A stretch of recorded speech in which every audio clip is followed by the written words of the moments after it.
Olá, eu sou a professora Lisandra e você está aqui na Rede SESI, na unidade de Vitória da Conquista. E hoje vamos falar sobre um conteúdo muito interessante e muito importante da nossa querida língua portuguesa. Você já parou para pensar sobre variação linguística? Você sabe o que isso significa?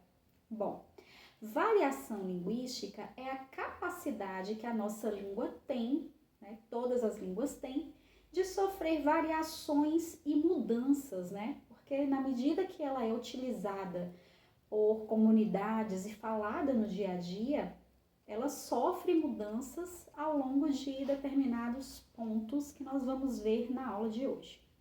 Então vamos lá. A língua ela pode sofrer variação ao longo da história, ela pode sofrer variação social, ela pode também sofrer variação regional e variação de estilo.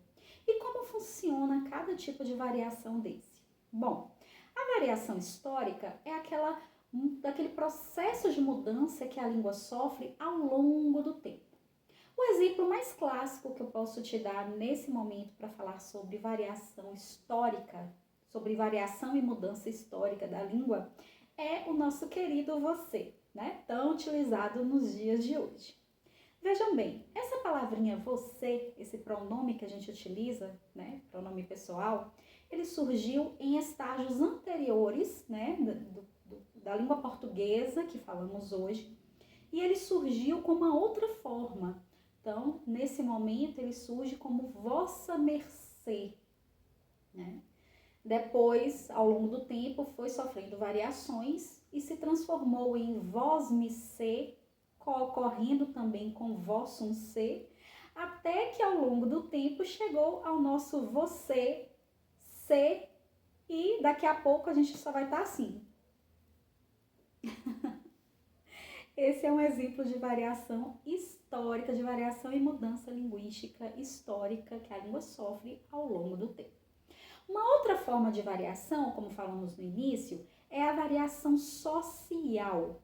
Tá? Então, dentro dessa forma de variação, a língua pode sofrer aí mudanças, né, e variações de acordo com a idade. Percebam, por exemplo, se você tem um avô, uma avó, um bisavô, uma pessoa mais velha da sua família, como que eles se referiam na juventude para falar de um garoto, de uma garota bonita que ele tenha conhecido, né? Provavelmente o seu avô vai falar que a sua avó era um chuchu ou era um brotinho. E hoje, o que vocês utilizam hoje em dia, né? O crush, né? Seria o chuchu e o docinho, né? O pão seria o equivalente ao crush, né? O crush do dia, o crush do mês, o crush da semana. Mais ou menos isso. A língua, dentro dessa variação social, ela também sofre variação relacionada ao sexo, né? Então, se você for perceber, fazer as gravações e as transcrições e observar a forma de falar de homens e mulheres, né? Você vai encontrar uma variação aí, né? Percebam, por exemplo, os garotos, né? Os meninos, quando encontram com os amigos, ou homens, quando encontram com seus amigos na rua, em um contexto mais informal, né? E se cumprimentam. Geralmente os homens, e aí, cara, valeu, e aí, velho, não sei o que, e aí? Alguns palavrões que são utilizados de forma, né, carinhosa, digamos assim, para o cumprimento de homens.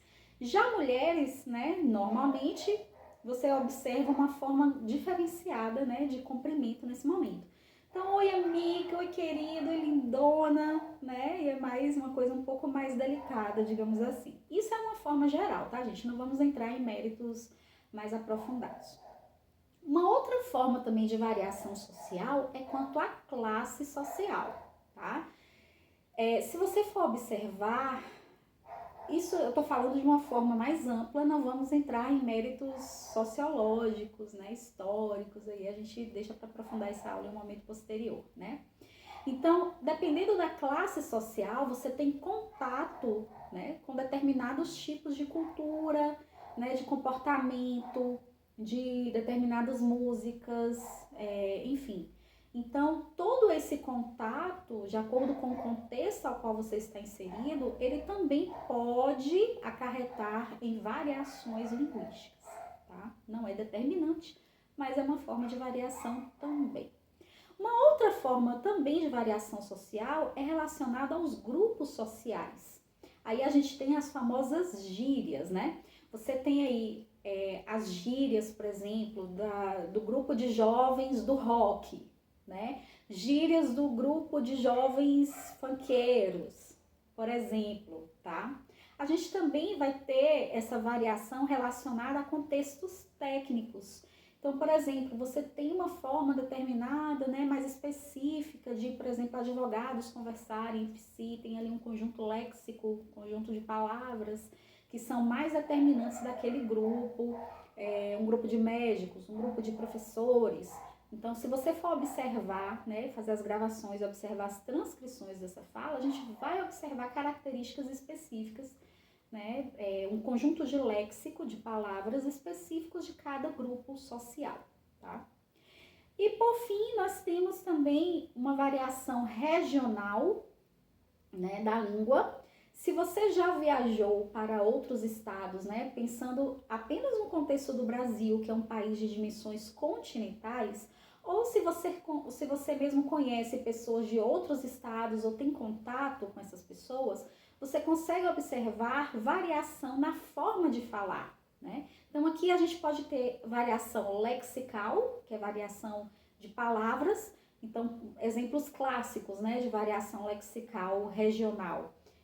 Aipim, que a gente conhece aqui na Bahia, por exemplo, em outros lugares é conhecido como macaxeira, né? Tangerina, que a gente conhece aqui, em outros lugares é conhecido como bergamota, né? E assim, é só um exemplo das variações regionais lexicais que a gente tem. Uma outra forma de variação regional é quanto à fonética, tá? Então, a gente pode ter variação de determinados fonemas que não tem mudança dentro do sistema da língua. Então, vamos lá, como é que funciona isso? Eu posso ter no norte, por exemplo, do país, geralmente se fala tia, né? Aqui a gente já pronuncia tia. Então, a gente tem uma variação entre os fonemas t e o fonema ch, né? Não tem diferença, é a mesma palavra, o mesmo sentido, mas tem essa variação no som que a gente acaba identificando, né? Consegue identificar a região do país. Por exemplo, aqui a gente fala porta, né? Lá em São Paulo, por exemplo, no Sudeste, porta, né? Então, essa variação entre esses fonemas r e r, né? Então, a gente tem essas variações aí regionais quanto ao léxico, as palavras, e também quanto à fonética, quanto ao som dos fonemas. Por fim, meus amores, nós temos aqui a variação relacionada ao estilo. Então, aqui eu vou adequar, eu vou variar, né? Aqui eu tô falando de adequação linguística. Então, eu vou adequar a minha fala ao contexto de comunicação que me exige ali. Então, por exemplo, se eu estou conversando, né, em um ambiente, no pátio do colégio, com uma amiga minha, com uma colega de sala, né, eu posso ali naquele momento ter um contexto de fala mais informal. Então, eu não vou, por exemplo, prestar tanta atenção assim, né, em todos os elementos relacionados à concordância, à regência. Então, vamos assistir um filme, ao invés de vamos assistir a um filme, né?